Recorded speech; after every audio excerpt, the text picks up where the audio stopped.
காலம்தான் நடைமுறை இருக்குது. கஞ்சிக்கு வந்து ஒரு 200 ஆண்டு கால நடைமுறை இருக்குது.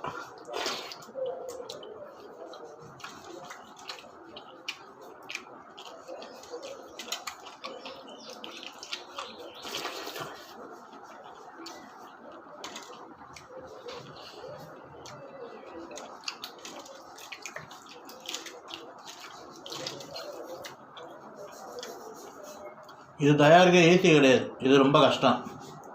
கையை சுத்தமாக இருக்கணும். ஆக்கிறவங்க வந்து அவன் கையில் வந்து சரஸ்வதி தேவி குடியிருக்கணும்.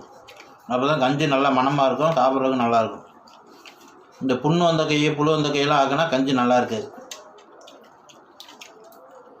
100 ரூபா கொடுத்தா 200 ரூபா கொடுத்தா பிரியாணி கிடைக்கிது. 10 பைசா செலவு இல்லாமல் கஞ்சி கிடைக்கிது. ஆனால் இதில் இருக்க சத்து அதில் இல்லை. கஞ்சி தான் பெஸ்ட்டு. ஏழைகளின் அழிவில்லாத சொத்து கஞ்சி.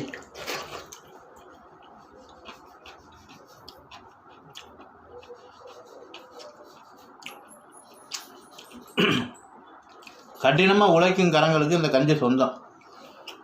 எத்தனை வருஷத்துக்கு நிலச்சி நிற்கும்.